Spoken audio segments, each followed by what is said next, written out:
নমস্কাৰ প্ৰিয় দৰ্শক আপোনালোকে চাই আছে ডিডি অসম মই তৃষ্ণা শইকীয়া আজি বিশ্ব পৰিৱেশ দিৱস সকলোকে পৰিৱেশ দিৱসৰ শুভেচ্ছা জ্ঞাপন কৰিছো সমগ্ৰ বিশ্বৰ লগতে ভাৰত বিশেষভাৱে অসম উত্তৰ পূৰ্বাঞ্চল সকলোতে পালন কৰা হৈছে বিশ্ব পৰিৱেশ দিৱস আমি সকলোৱে জ্ঞাত যে বিশ্ব পৰিৱেশ দিৱস পালন কৰা হৈছে বহু বছৰৰ পৰা কিন্তু আমি পৰিৱেশক লৈ কিমানখিনি সতৰ্ক আমি আমাৰ কৰণীয়খিনি সঁচা অৰ্থত পালন কৰি আছোনে বহু প্ৰশ্ন আজিৰ দিনটোত উত্থাপিত হয় আজি বহু কথা পাতিবৰ বাবে আমি ষ্টুডিঅলৈ এজন ব্যক্তিক নিমন্ত্ৰণ কৰি আনিছো মই পুনে তেখেতৰ সৈতে আপোনালোকক চিনাকি কৰি দিব বিচাৰিছো আমাৰ সৈতে উপস্থিত আছে আৰণ্যকৰ পৰিৱেশ শিক্ষা সক্ষমতা বৃদ্ধি বিভাগৰ মুৰব্বী জয়ন্ত কুমাৰ পাঠক আপোনাক অনুষ্ঠানলৈ স্বাগতম জনাইছো যিহেতু আজি পৰিৱেশ দিৱস নহয় জানো মই প্ৰথমে জানিব বিচাৰিছো পৰিৱেশ ৰক্ষাৰ বাবে আমাৰ সকলোৰে মোৰ আপোনাৰ আমাৰ দৰ্শকসকলৰ কৰণীয় কি বুলি আপুনি ক'ব বিচাৰিব জটিল প্ৰশ্ন আৰু গুৰুত্বপূৰ্ণ আপুনি যেতিয়া পৰিৱেশ ৰক্ষা বুলি কৈছে প্ৰথম পৰিৱেশ বুলি কোৱাতে মই দুটা কথা মনলৈকে ভাবিছো এটা কথা এইটো যে আমি যেটো মানৱ সৃষ্ট পৰিৱেশ আৰু এটা প্ৰাকৃতিক পৰিৱেশ মই বুজি লৈছো যে আপুনি প্ৰাকৃতিক পৰিৱেশৰ কথাই কৈছে গতিকে মই প্ৰথমতে এটা কথা দৰ্শকসকলক বা আপোনালোকৰ লগত শ্বেয়াৰ কৰিব খুজিছো এইটো এনেকুৱা যে আমি প্ৰকৃতিখনত যে বাছি আছো আমি অকলহৰে বাছি থাকিব নোৱাৰো প্ৰথম কথা আমি এটো জানি ল'ব লাগিব আমি মানে মই আপুনি আমাৰ দৰ্শকসকল আমাৰ শৰীৰৰ মাজত লাখ কোটি অনুজীৱ এটাও আছে সেইখিনি নাথাকিলে কিন্তু আমি বাছি থাকিব নোৱাৰো তাৰ অৰ্থ এইটো যে আমি আগতেও অকলহৰে নাছিলো এটাও থাকিব পৰা নাই ভৱিষ্যতেও থাকিব নোৱাৰো এজন ব্যক্তি হিচাপে আৰু বাকি যদি আমি মূলত গতি পৰিৱেশৰ কথাখিনি চাওঁ যে আমাৰ এইখিনি সামৰ্থ্য নাই আমি মানুহ বা প্ৰাণীৰ যে আমি বাকি প্ৰকৃতিৰ উপাদানখিনিক বাদ দি আমি বাছি থাকিব পাৰো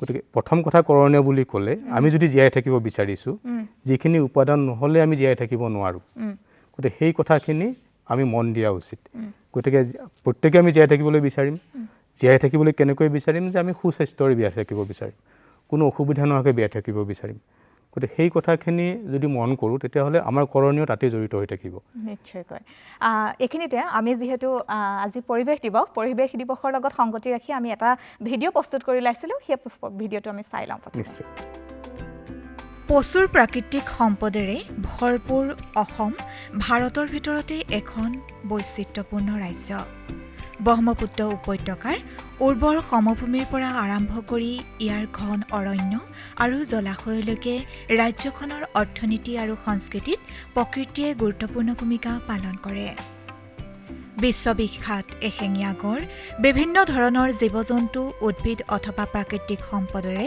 চহকী হোৱাৰ স্বত্ত্বেও অসমে কেইবাটাও পৰিৱেশজনিত প্ৰত্যাহ্বানৰ সন্মুখীন হৈ আহিছে বছৰি বানপানী গৰাখহনীয়াই বিশ্বৰ ক্ষতি সাধন কৰে নগৰায়ন প্লাষ্টিক প্ৰদূষণ বনাঞ্চল ধ্বংসয়ো পৰিৱেশৰ ওপৰত চাপ পেলায় এয়া কেৱল অসমৰে সমস্যা নহয় বিশ্বজুৰি এতিয়া ইয়াৰ প্ৰভাৱ যথেষ্টখিনি দেখিবলৈ পোৱা যায় পৰিৱেশৰ ওপৰত সেয়েহে প্ৰতি বছৰে 5 জুনত পালন কৰা হয় বিশ্ব পৰিৱেশ দিৱস কাৰণ বৰ্তমানৰ প্ৰেক্ষাপটত সজাগতাই হৈছে সেউজ ভৱিষ্যতৰ একমাত্ৰ মঞ্চ এই দিৱসে সোঁৱৰাই দিয়ে যে পৰিৱেশৰ সুৰক্ষা ব্যক্তিগত দায়বদ্ধতা আৰু সামূহিক দায়বদ্ধতাৰ পৰাই আৰম্ভ হয় নিশ্চয় আমি ভিডিঅ'টো ইতিমধ্যে দেখিলো এবাৰ আমি আহিছো জলবায়ু পৰিৱৰ্তন পৰিৱেশৰ লগত জড়িত জলবায়ু পৰিৱৰ্তনে আমাৰ গোটেই পৰিৱেশৰ যে ব্যৱস্থাপনাত কেনে ধৰণে প্ৰভাৱিত কৰিছে বুলি আপুনি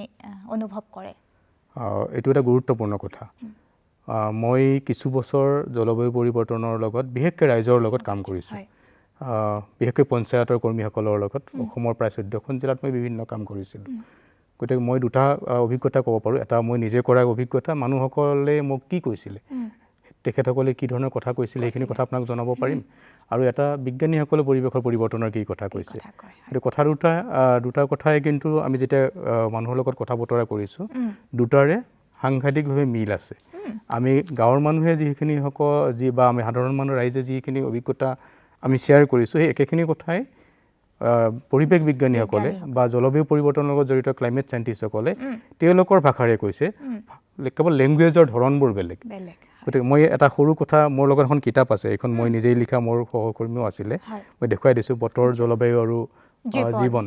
এই কিতাপখন আমি কৰিছিলোঁ সেই ৱৰ্কশ্বপটোৰ কাৰণে, আৰু তাত মই এটা কবিতা আৰম্ভণিতে মই লিপিবদ্ধ কৰিছিলোঁ, সেইটো আছিলে নৱকান্ত বৰুৱাদেৱৰ কবিতা।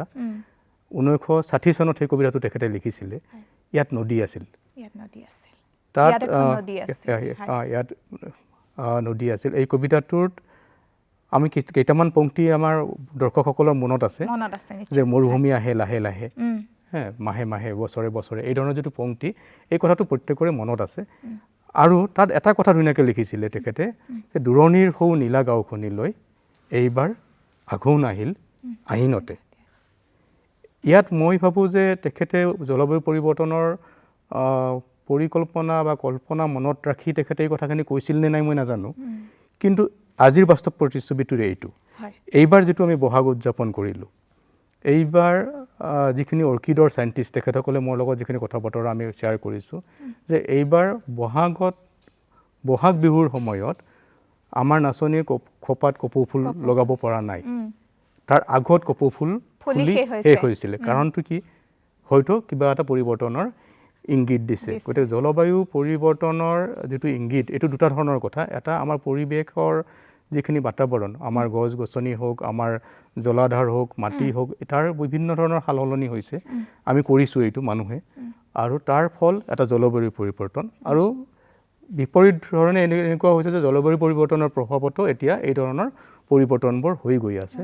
সেয়া জনস্বাস্থ্যই হওক, এয়া আমাৰ বাকী প্ৰাকৃতিক বাতাবৰণ বুলি ক'লে মই এনেকুৱা কথা ক'ব খুজিছোঁ যে এতিয়া আমাৰ অতিবৃষ্টি অনাবৃষ্টিৰ যিবিলাক আমাৰ অভিজ্ঞতা, এইবোৰ বাঢ়ি গৈ আছে। আমি এটা খুব ড্ৰাই স্পেলৰ পিৰিয়ড আমি পাইছোঁ, ড্ৰট লাইক চিটুৱেশ্যন আমি ফেচ কৰিছোঁ। এনেকুৱা ধৰণৰ কথা আমাৰ আগতে কিন্তু উত্তৰ পূৰ্বাঞ্চলত মানুহে আমি কম কৰিছিলোঁ, এতিয়া কৰিছোঁ। আৰু তাৰ ফল কিন্তু কেৱল আমি সেই অভিজ্ঞতাটো জড়িত হৈছে সেইটো নহয়, তাৰ ফল দৈনন্দিন জীৱনত পৰিছে। মই কৈছোঁৱে যে আমি পঞ্চায়তৰ কৰ্মীসকলৰ লগত কথা পাতিছিলোঁ। জয়পুৰত মই প্ৰায় 120 গৰাকীমান মহিলাৰ লগত কথা পাতিছিলোঁ, তেখেতসকল ক্ষুদ্ৰ চাহ খেতিয়ক, আৰু তেখেতসকলে কৈছিলে যে তেখেতসকলৰ চাহৰ উৎপাদন পূৰ্বৰ ধৰি লওক 20-25 বছৰৰ তুলনাত অত্যন্তভাৱে কমি আহিছে। কাৰণ তেওঁলোকে এইটোৱে অভিজ্ঞতা আছিলে যে নিয়মীয়া বৰষুণৰ অভাৱ হ'ল। আৰু এটা বস্তু আমি লক্ষ্য কৰিছোঁ যে যিবোৰ ঠাইত উত্তৰ পূৰ্বাঞ্চলত আগতে চাহ খেতি নহৈছিল, এতিয়া কিন্তু তাত চাহ খেতি হয়। গতিকে পৰিৱৰ্তনবোৰ হৈ গৈ আছে। আৰু আপুনি এতিয়া দেখিব যে কিছুমান ফুল, ছাপ'জ ধৰি লওক শেৱালি ফুল বুলি ক'লে আমি পূজালৈকে মনত পৰে, কিন্তু এতিয়া কিন্তু দেখিব যে বহুত সময়ত বহুত ঠাইত শেৱালি ফুল গোটেই বছৰে আপুনি ফুলি থকা দেখা পায়। অৰ্থটো এইটো, তাৰমানে শেৱালি ফুল বা তেনেকুৱা ফুলখিনি গোটেই বছৰ ফুলি থাকিব পৰা সেই পৰিৱেশটো আগত নাছিল, এতিয়া আহিছে। গতিকে এইবিলাকে ইংগিত দিয়ে যে আমাৰ জলবায়ুৰ পৰিৱৰ্তন ভালেখিনি হৈছে। আৰু এই অভিজ্ঞতাটো যিমানখিনি বয়সস্থ লোক, তেখেতসকলৰ মনত বেছি স্পষ্টভাৱে আমি দেখা পাইছোঁ। আৰু যিখিনি যুৱচাম বা ছাত্ৰ ছাত্ৰী, তেখেতসকলে সেইখিনি অনুধাৱন কৰিবলৈ এতিয়াও খুব ভালকৈ পৰা নাই। হয়, এইখিনিতে মোৰ এটা কথা মনলৈ আহিছে, এতিয়া উন্নয়ন, আমি চৌদিশে উন্নয়নৰ শ্লোগান দেখিছোঁ, আমি উন্নয়নৰ ছবিখন আমাৰ চকুৰ আগত আহিছে। তেনে ক্ষেত্ৰত এই উন্নয়নমূলক কাম কাজসমূহে আমাৰ পৰিৱেশত কেনেকুৱা ধৰণে প্ৰভাৱ পেলাইছে বুলি আপুনি অনুভৱ কৰে? এতিয়া যদি মই এইখিনিতে এটা যোগ দিব বিচাৰিছোঁ, আমি মহানগৰীলৈ চাওঁ, গুৱাহাটী মহানগৰীত চৌফালে ব্ৰিজ হৈছে, আমি অভাৰব্ৰিজসমূহ দেখিবলৈ পাইছোঁ। অভাৰব্ৰিজখিনি হোৱাৰ পৰা ৰাইজৰ সুবিধা হৈছে সঁচা অৰ্থত, কিন্তু আমি দেখিবলৈ পাইছোঁ আমাৰ ৰাস্তাৰ কাষৰ যিখিনি গছ আছিলে সেইখিনিক লৈ আমাৰ কিছুদিনৰ আগতে যথেষ্টখিনি কথা বতৰাও চলিছিলে, সেইখিনি কাটিবলগীয়া হৈছিল। তেনে ক্ষেত্ৰত এই দিশটোক আপুনি কেনেধৰণে বিশ্লেষণ কৰিব? ইয়াত দুটা ধৰণৰ কথা আছে। এটা, এই দিশটোত গুৰুত্ব কেৱল ময়েই দিয়া নহয় বা আমাৰ চৰকাৰেই দিয়া নহয়, বিশ্বৰ পৰা ৰাষ্ট্ৰসংঘই ইয়াত গুৰুত্ব দিয়া হৈছে। গতিকে গুৰুত্ব দিছে কাৰণ তেখেতসকলে কিছুমান নিৰ্ধাৰণ কৰিছে যে এনেকুৱা যে আমি কিমান ছাপ'জ 2030 চনৰ ভিতৰত আমি কিমান কাৰ্বন শোষণ কৰিব পাৰোঁ, তাৰ কাৰণে কি ব্যৱস্থা গ্ৰহণ কৰিম, এই ধৰণৰ কথা কিন্তু ইতিমধ্যে হৈছে। আৰু এই ধৰণৰ কথা আমাৰ দেশেও লৈছে, ভাৰত চৰকাৰেও তেনেকুৱা পদক্ষেপ লোৱা মই জানো, বিভিন্ন পৰিকল্পনা তেওঁলোকে কৰিছে। গতিকে উন্নয়ন আমাক দৰকাৰ। উন্নয়ন আমি এনেকৈ ক'ব নোৱাৰোঁ যে আমি উন্নয়নৰ পৰিপন্থী, কিন্তু উন্নয়নৰ ধাৰণাও সময়ে সময়ে সলনি হৈ গৈ আছে। মোৰ পিতৃপুৰুষৰ সময়ত উন্নয়নৰ ধাৰণা বেলেগ আছিলে, এতিয়া মোৰ সময়ৰ সমসাময়িক যিখিনি আমি লোক আছোঁ, আমাৰ উন্নয়নৰ ধাৰণা বেলেগ। আৰু মোৰ বিশ্বাস মোৰ ল'ৰা ছোৱালী আজি 30 বছৰ পিছত যেতিয়া তেওঁলোকে আহিব তেওঁলোকৰ উন্নয়নৰ ধাৰণাবোৰ বেলেগ হ'ব। আমাৰ সময়ত যেতিয়া আজি 50 বছৰ বা 100 বছৰ আগত উন্নয়নৰ ধাৰণাবিলাক এটা খুব ভাল ৰাস্তা, খুব ডাঙৰ বিল্ডিং এইটো নাছিলে, কিন্তু তেতিয়া উন্নয়নৰ ধাৰণাবিলাক বেলেগ আছিলে, যে মোৰ গাঁৱৰ পৰিৱেশটো সুন্দৰ হৈ আছেনে, আমি সকলোৱে আমাৰ প্ৰয়োজনীয় ভাতমুঠি খাব পাৰিছোঁনে, ভাল খাদ্য গ্ৰহণ কৰিব পাৰিছোঁনে, এই নিৰোগী হৈ থাকিব পাৰিছোঁনে। আৰু আমি এটা কৰিছিলোঁ যে আমি প্ৰকৃতিৰ লগত একেধৰণে জীৱন নিৰ্বাহ কৰিব পাৰিছোঁনে, এইবোৰ উন্নয়নৰ মাপকাঠি আছিল। এতিয়া উন্নয়নৰ মাপকাঠিৰ আমাৰ যিডাল স্কেল আমি কৰিছোঁ এইবোৰ বেলেগ ধৰণে কৰিছোঁ। মোৰ কিমান পইচা আছে, মোৰ বিল্ডিং কিমান আছে, গাড়ী কিমান আছে, বা আমি কিমান সোনকালে যাতায়াত কৰিব পাৰিছোঁ, এই ধৰণৰ কথাবিলাকে উন্নয়নৰ মাপকাঠি কৰিছে। গতিকে মোৰ এটা অনুৰোধ আপোনালৈ বা আমাৰ দৰ্শকসকললৈ যে আমি উন্নয়নৰ চিন্তাটো আমাৰ পূৰ্বজসকলে দিয়া চিন্তালৈকে অকণমান ঘূৰি যাব পাৰোঁ নেকি, সেইটো এটা চোৱা জৰুৰী। আৰু উন্নয়ন আৰু পৰিৱেশ একেলগে আগবাঢ়িব পাৰি, তাত কোনো অসুবিধা নাই বুলি বেলেগ দেশে প্ৰমাণ কৰিছে, বহুত দেশে প্ৰমাণ কৰিছে। ইটালীত এটা কনভেনশ্যন হৈছিলে বহু বছৰ আগত, 6-7 বছৰ আগত, পাৰ্টিকুলাৰলি খাদ্যলৈ। তাত এটা এনেকুৱা মই তেওঁলোকৰ ফাইণ্ডিংছ পঢ়িছিলোঁ, য'ত 23খন দেশে এনেকুৱা এটা কাম তেওঁলোকে এটা নিৰ্দেশনা অভিজ্ঞতা শ্বেয়াৰ কৰিছিলে যে প্ৰকৃতি ধ্বংস নকৰাকৈ তেওঁলোকৰ ফুড ছিকিউৰিটিটো তেওঁলোকে এনশ্যোৰ কৰিব পাৰিছিলে। গতিকে উন্নয়ন তেনেকৈ সম্ভৱ হৈছিলে। আৰু এতিয়া আমি কিছুমান কৌশল অৱলম্বন কৰা জৰুৰী, সেই কৌশল আয়ত্ব কৰা জৰুৰী। সেইটো হৈছে যে পৰিৱেশ অনুকূল উন্নয়ন কিদৰে সম্ভৱ। এই কৌশলবোৰ আমি আয়ত্ব যদি কৰি ল'ব পাৰোঁ তেতিয়াহ'লে মই ভাবোঁ উন্নয়ন আৰু পৰিৱেশ সমান্তৰালভাৱে আগবাঢ়ি যাব পাৰে, আৰু সেইটোৱে কিন্তু জৰুৰী। হয়, এইখিনিতে আমি আৰু এটা বিষয় টানি আনিব বিচাৰিছোঁ, প্লাষ্টিক মুক্ত আমি হ'ব বিচাৰোঁ। প্লাষ্টিক মুক্ত শ্লোগান আমি দেখিছোঁ, বিভিন্ন কৰণীয় কৰা আমি চৰকাৰে বা জনসাধাৰণে দেখিছোঁ। তেনে ক্ষেত্ৰত প্লাষ্টিক মুক্ত অসম এখন কিমান দূৰ বৰ্তমান সময়ত আগুৱাই গৈছে, আপোনালোক যিহেতু জড়িত হৈ আছে এই বিষয়টোৰ লগত, বা আমাৰ জনসাধাৰণৰ কৰণীয়খিনি কোন দিশে গ'লে আমি সেই অসমখন গঢ়িব পাৰিম? মই স্পষ্ট ক'ব গ'লে প্লাষ্টিক মুক্ত এখন অসম মই খুব সোনকালে দেখা নাই, ভৱিষ্যতত দেখা নাই। গতিকে প্লাষ্টিক মুক্ত বুলি কোৱাৰ লগে লগে আমি ইয়াতে য'ত বহি আছোঁ, আমাক যিখিনি কেমেৰাৰে আমাক ফটো তুলি লৈছে বা আমাৰ কথাখিনি ৰেকৰ্ড কৰি আছে, গোটেইবিলাকতে প্লাষ্টিক আছে। গতিকে প্লাষ্টিকটো এটা অতি সুলভ আৰু সোনকালে ভাঙি নোযোৱা, স্থিতিস্থাপকতা বেছি তেনেকুৱা এটা উপাদান, সেইকাৰণে মানুহে তাক বহুলভাৱে ব্যৱহাৰ কৰে। কিন্তু আমি তাৰ ব্যৱহাৰটো কমাই আনিব পাৰোঁ, কিন্তু প্লাষ্টিক মুক্ত অতি সোনকালে যে 20 বছৰ 30 বছৰৰ পিছত হ'ব এনেকুৱা সম্ভাৱনা আমি নাই দেখা। কিন্তু কিছুমান কাম আমি কৰিব পাৰোঁ, যে পলিথিন কমাব পাৰোঁ, যিখন মোনা আমি লৈ যাওঁ বজাৰলৈকে সেইখন কমাব পাৰোঁ। মই ৱৰ্ল্ড বায়'ডাইভাৰ্চিটি ডে'ৰ দিনা, ইণ্টাৰনেশ্যনেল বায়'ডাইভাৰ্চিটি ডে'ৰ দিনা এখন বিদ্যালয়ৰ কিছু ল'ৰা ছোৱালীৰ লগত কথা পাতিছিলোঁ। তো তাত মই এটা কথা শ্বেয়াৰ কৰিছিলোঁ তেওঁলোকক, যে আমি ছিংগল ইউজ প্লাষ্টিকৰ কথা তেওঁলোকে উলিয়াইছিলে, যে আমি পলিথিন ব্যৱহাৰ কৰিব নালাগে। মোৰ লগত এটা কলম আছে, এই কলমটোৰ ৰিফিল বিচাৰি মই হাহাকাৰ কৰিব লাগিব। আমি যিমানখিনি দৰ্শক এতিয়া আছোঁ, আপোনালোকৰ ল'ৰা ছোৱালী আছে, আপোনালোকৰ নিজেও কলম ব্যৱহাৰ কৰে, তো কলমটো কিনাতে এতিয়া আমি ৰিফিলডাল নাপাওঁ।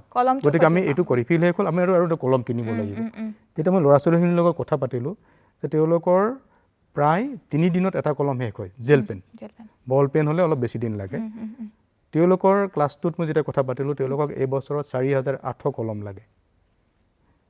4800 কলমৰ আমি যদি ওজন উলিয়াই লওঁ ৰিফিলডালক বাদ দি, তেতিয়াহ'লে এটা কলমৰে আমি অন্ততঃ যদি আমি ৰিফিলখিনি পালোহেঁতেন, বা তেওঁলোকে আজিকালি কাৰ্টিজ নামো দিয়ে বহুতে, তেতিয়াহ'লে আমি কিমান কেজি বা কিমান টন বা মেট্ৰিক টন গোটেই ভাৰতবৰ্ষত আমি অন্ততঃ প্লাষ্টিকৰ ব্যৱহাৰ কমাব পাৰিলোহেঁতেন। এই এনেকুৱা চিন্তাবোৰ আমি কৰা প্ৰয়োজন। আমি হয়তো পলিথিনটোতে কথা পাতিছোঁ, ময়ো ব্যৱহাৰ কৰিছোঁ, কিন্তু মই হয়তো কালি সেই ল'ৰা ছোৱালীসকলে মোৰ লগত যদি কথা নাপাতিলেহেঁতেন, মোৰ প্ৰশ্নটো মোৰ মনতো হয়তো নাহিলেহেঁতেন। কিন্তু এনেকুৱা বহুত বিষয় আছে যিবোৰ আমি হয়তো অৱচেতনভাৱে মানে কৰিছোঁ, কিন্তু চেতনভাৱে চিন্তা কৰিলে দেখিছোঁ তাৰ অল্টাৰনেটিভ নিশ্চয় উলিয়াব পাৰিম। আৰু অসমত বহুত সম্ভাৱনা আছে, আমি কুটিৰ শিল্পত বহুত চহকী, আমাৰ গছপাত বহুত আছে, আমাৰ ইয়াতে বহুত তেনেকুৱা প্ৰযুক্তি আছে য'ত আমি কিছুমান কাম কৰিব পাৰোঁ। প্লাষ্টিকৰ কাপৰ সলনি পাতৰ পৰা আমি কাপ ব্যৱহাৰ কৰিব পাৰোঁ, অতি কম খৰচত আমি যদি আমাৰ যোৰহাটতে নেক্সট আছে তেখেতসকলে ট্ৰেইনিং দিব পাৰে গতিকে বিভিন্ন এনেকুৱা ধৰণৰ প্ৰতিষ্ঠান আছে যিসকলে এইবিলাক কৰিব পাৰে হয় আমি সেই ক্ষেত্ৰত গুৰুত্ব দিয়াটো অতি জৰুৰী হৈ পৰিছে বৰ্তমান সময়ত যেহেতু আজি পৰিৱেশ দিৱস সেই পৰিৱেশ দিৱসৰ দিনটোত আমি যদি জৈৱ বৈচিত্ৰ্যৰ কথা নাপাতো তেতিয়াহ'লে কিছু আধৰুৱা হ'ব জৈৱ বৈচিত্ৰ্যৰ সুৰক্ষাৰ ক্ষেত্ৰত আপোনালোকে কি ধৰণে আগবাঢ়ি গৈছে অৰণ্যকৰ ফালৰ পৰাই যদি আমি চাওঁ অৰণ্যকৰ ফালৰ পৰা আমি 1989 চনৰ পৰা যিখিনি কাম কৰিছোঁ আমিও থাপে থাপে বহুত অভিজ্ঞতা পাইছোঁ আৰু প্ৰতিটো অভিজ্ঞতাই আমি বিভিন্ন সময়ত পৰিৱৰ্তন কৰি গৈ আছোঁ এনেকুৱা নহয় যে 89 চনত আমি যিটো চিন্তাৰে কাম কৰি আছিলোঁ সেই চিন্তাটো সমূলি বাদ দিছোঁ সেইটো কেতিয়াও দিয়া নাই সেই চিন্তাটো এতিয়াও আছে তো আমি কামৰ যিটো পন্থা সময় সময়ে সলনি কৰি গৈ যাব লগা হৈছে আৰু এতিয়া আৰু বেছি প্ৰয়োজন হৈছে সেইটো কাৰণ এতিয়া আমাৰ ল'ৰা ছোৱালীৰ লগত যদি আমি কথা পাতোঁ তেওঁলোকৰ চিন্তা চৰ্চা তেওঁলোকৰ প্ৰযুক্তি জ্ঞান বেলেগ হৈছে তেওঁলোকৰ ধাৰণা বেলেগ হৈছে গতিকে আমি তেওঁলোকৰ লগত নিজকে কপিং কৰাৰ কাৰণে আৰু নতুন ধৰণে চিন্তা কৰিব লগা হৈছে এতিয়া জৈৱ বৈচিত্ৰ্যৰ ক্ষেত্ৰত আমি এটা অতি গুৰুত্বপূৰ্ণ কথা আমি উপলব্ধি কৰিছোঁ যে ৰাইজক জনসাধাৰণক জড়িত নকৰাকৈ আমি কেতিয়াও জৈৱ বৈচিত্ৰ্য সংৰক্ষণ কৰিব নোৱাৰোঁ আৰু কেৱল চৰকাৰ বা এটা বিভাগে জৈৱ বৈচিত্ৰ্য সংৰক্ষণ কৰিব নোৱাৰে জনসাধাৰণ বা প্ৰত্যেকজন ইণ্ডিভিজুৱেলি ব্যক্তিগতভাৱে আমি জৈৱ বৈচিত্ৰ্য সংৰক্ষণৰ লগত জড়িত হ'বই লাগিব তাৰ গত্যন্তৰ নাই আৰু সেই কথাখিনি নতুন নহয় এই কথাখিনি আমাৰ পূৰ্বজসকলে কৰি আহিছিলে আমি এটা পুনৰ ঘূৰাই আনিব লাগে সেই অভ্যাসবোৰ ঘূৰাই আনিব লাগে যে মোৰ পূৰ্বজসকলে মই এটা সৰু কথা আপোনাক কৈছোঁ যে আমাৰ ধৰি লওক পেটৰ এটা অসুখ হ'ল আমি এতিয়া গৈ হয়তো লেক্টোবেচিলাছ বা কিবা আমি দৰৱ আনি ল'ৰা ছোৱালীক আমি দিম আমি খাম তাত হয়তো জিংক থাকিব কিবা থাকিব আমি জিংকোভেট বা এনেকুৱা ধৰণৰ বিভিন্ন ধৰণৰ যিবিলাক জিংক থকা মানে দৰৱ আছে আমি খাম কিন্তু মোৰ পূৰ্বজসকলে কি কৰিছিলে যে মোক মুচন্দৰী পাত এটা পাতত দি বা ভাপত দি খুৱাইছিলে তেওঁ হয়তো গম পোৱা নাছিলে যে তাত জিংক আছে এতিয়া আমি কৈছোঁ যে তাত জিংক আছিলে সেইকাৰণে আমাৰ পেটৰ বেমাৰটো ভাল হৈছিলে নৰসিংহ পাতটোত কিবা এটা এনেকুৱা গুণ আছিলে য'ত আমাৰ ভাল হৈছিলে গতিকে আমাৰ পূৰ্বজসকলৰ যিখিনি অভিজ্ঞতা তাত তেওঁলোকে বিজ্ঞানটো আজিৰ ধৰণে বিশ্লেষণ কৰা নাছিলে অভিজ্ঞতাৰ পৰা কৰিছিলে তো সেই কথাখিনিক কিন্তু আমি মূল্য দিব লাগিব আমি মূল্য দিয়াটো বিচাৰিছোঁ আৰু প্ৰত্যেক আমাৰ দৰ্শকে সেই কথাখিনি মূল্য দিয়াটো বিচাৰিছোঁ তেতিয়া মই ভাবোঁ যে জৈৱ বৈচিত্ৰ্য সংৰক্ষণৰ কাৰণে তেখেতসকলে নিজে উদ্বুদ্ধ হ'ব আৰু আগবাঢ়ি আহিব নিশ্চয়কৈ আমাৰ বনাঞ্চলৰ ক্ষেত্ৰত অসমখন যথেষ্ট চহকী সেয়া আমি স্বীকাৰ কৰিব লাগিব এই বনাঞ্চল সংৰক্ষণৰ ক্ষেত্ৰত নগৰ সম্প্ৰসাৰণে কেনেধৰণে প্ৰভাৱ পেলাইছে বুলি অনুভৱ কৰে বাৰু আপোনাক নিশ্চিতভাৱে প্ৰভাৱ পেলাইছে নিশ্চিত হেঁচা এটা দিবই যেতিয়া আমি নগৰৰ কথা কওঁ তেতিয়াহ'লে আমি নিশ্চয় আমাৰ প্ৰায়ৰিটিটো বেলেগ হৈ যায় যেতিয়া আমি চহৰৰ কথা কওঁ প্ৰায়ৰিটিটো বেলেগ হৈ যায় গ্ৰামাঞ্চলৰ প্ৰায়ৰিটিটো বেলেগ হৈ যায় গতিকে প্ৰাধান্য যিহেতু বেলেগ গতিকে প্ৰথম প্ৰাধান্যটোৱে আমাৰ যিখিনি আমি ইনফ্ৰাষ্ট্ৰাকচাৰ ডেভেলপমেণ্ট ইণ্ডাষ্ট্ৰি ডেভেলপমেণ্ট নগৰত এই ধৰণৰ বস্তুবিলাকে বেছি প্ৰাধান্য পায় গতিকে তাৰ প্ৰাধান্য দিব যোৱাতে আমাৰ অৰণ্য বা গছ গছনিত আমি বা জলাশয়ত আমি প্ৰভাৱ পেলাওঁ আমাৰ এটা স্বভাৱ আছে দেই আপোনালোকৰ আছেনে নাজানো আমাৰ সাধাৰণ মানুহৰ মাজত আমি স্বভাৱ দেখিছোঁ আপোনালোকৰ ঘৰত যদি আপুনি ঘৰত কিবা বা চৌহদত কিবা এটা বস্তু বনাব খুজিছে ঘৰ এটা বনাব খুজিছে নিৰ্মাণ কৰিব খুজিছে আমি প্ৰথম কাম কি কৰোঁ প্ৰথম কাম ওচৰত যিখিনি গছ গছনি আছে কাটি পেলাওঁ ওচৰত যদি বিলটো আছে বা পুখুৰী এটা আছে আমি কাটি পেলাব কৰোঁ প্ৰথম কাম সেইটো কৰোঁ পিছত যদি অনুভৱ কৰিছে যে সেইটো দৰকাৰো নাছিলে নাকাটিলেও হ'লহেঁতেন মোৰ খুব ধুনীয়া কৰ্দৈ এজোপা বা ৰদৈ আছিলে সেইজোপা নকটাকৈ হয়তো আমি কামটো কৰিব পাৰিলোহেঁতেন কিন্তু আমি প্ৰথম কাম সেইটোৱে কৰি লওঁ সাধাৰণভাৱে গতিকে সেই কামবোৰ আমি অলপ মনৰ পৰা আঁতৰাব লাগিব যে একেলগে কেনেকৈ কৰিব পাৰি একেলগে কৰিলে কিজানি আপুনি দুটা চৰাই মাত শুনিলেহেঁতেন এতিয়া যিখিনি আপুনি নগৰৰ কথা কৈছে নগৰত আমি উন্নয়নৰ লগে লগে আৰু এটা বস্তু লগত পাওঁ প্ৰত্যেকে সেইটো হৈছে আমাৰ প্ৰচণ্ড মানসিক ষ্ট্ৰেছ গতিকে আমি যদি সেই মানসিক শান্তিটোৰ লগত ৰাখিব নোৱাৰোঁ গতিকে আমি উন্নয়ন কৰি অজস্ৰ টকা পইচা লৈ মানসিক ষ্ট্ৰেছটো যদি আমি এতিয়া কথা নাপাতোঁ ৰিচেণ্ট এইবাৰ নেচাৰৰ যিখন জাৰ্নেলৰ যিটো পাব্লিকেশ্যন ওলাইছে যিটো এপিছ'ড তাত এইটো কথাই এমফাচিছ কৰা হৈছে যে মানসিক যিটো আমাৰ স্বাস্থ্য তাত গ্ল'বেলি বিশ্বত আটাইতকৈ কম গুৰুত্ব দিয়া হৈছে গতিকে আমি কাম কৰোঁ কিন্তু মানসিক ষ্ট্ৰেছ লৈ কাম কৰোঁ আগৰ মানুহসকলেও কাম কৰিছিলে তেখেতসকলৰ মানসিকতাত ইমান মানে ষ্ট্ৰেছ নাছিলে তেখেতসকলে এনজয় কৰিছিলে জীৱনটো উপভোগ কৰিব জানিছিলে এতিয়া মই অনুৰোধ কৰিম আপোনাৰ জৰিয়তে আমাৰ আটাই সকলো শ্ৰোতাক যদি আমি আমাৰ টকা পইচা অজস্ৰ ডাঙৰ বিল্ডিং ঘৰ আছে তাৰ লগত যদি ষ্ট্ৰেছ আছে তাৰ লগত যদি আমাৰ সুস্বাস্থ্য নাই তেতিয়াহ'লে আমাৰ জীৱনটো পৰিপূৰ্ণভাৱে বোধহয় আমি উপভোগ কৰিবলৈ নোৱাৰিলোঁ। গতিকে উপভোগ কৰিবলৈনো আমি কি ধৰণে লাগিব এই কথাবিলাক আপোনালোকে অকণমান যদি অনুভৱ কৰে তেতিয়াহ'লে মই ভাবোঁ যে উন্নয়ন, জৈৱ বৈচিত্ৰ্য সংৰক্ষণ সকলো সমান্তৰালভাৱে অন্ততঃ বেলেঞ্চ হিচাপে যাব, বহনক্ষম হিচাপে যাব। নিশ্চয়কৈ। এতিয়া আমি প্ৰায়ে যুৱ চামৰ কথা, যুৱ সমাজৰ কথা আমি আলোচনা কৰোঁ যিকোনো ক্ষেত্ৰতে। আজি পৰিৱেশ দিৱস, পৰিৱেশ সংৰক্ষণৰ ক্ষেত্ৰত আমি যুৱ সমাজক কিদৰে আগুৱাই নিব পাৰোঁ? যুৱ সমাজ বুলি ক'লে মই এটা কথা কওঁ যে এতিয়াও আমি দেখিছোঁ যে ল'ৰা ছোৱালী, একদম সৰু ল'ৰা ছোৱালীখিনি, তেওঁলোকে আটাইতকৈ সহজভাৱে কোনো অসুবিধা নোহোৱাকৈ কটোৱা সময়খিনি হৈছে প্ৰকৃতিৰ লগত কটোৱা সময়। ময়ো মোৰ সৰুতে মাটি বালি এইবিলাক লৈ কৰিছিলোঁ। গতিকে এই পৰম্পৰাটোক আমি চহৰৰ মানুহসকলে আমি অকণমান জটি পেলাইছোঁ, কিন্তু গ্ৰামাঞ্চলত এতিয়াও সেইখিনি অভিজ্ঞতা, সেই শৈশৱটো ল'ৰা ছোৱালীয়ে পাই আছে।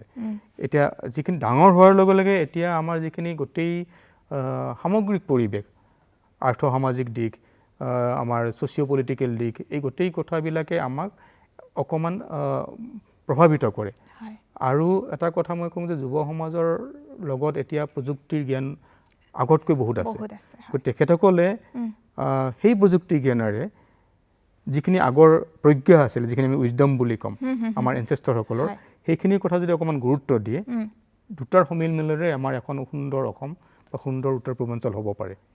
তেখেতসকলে সেই ধৰণে গুৰুত্ব দিয়াটো অত্যন্ত জৰুৰী।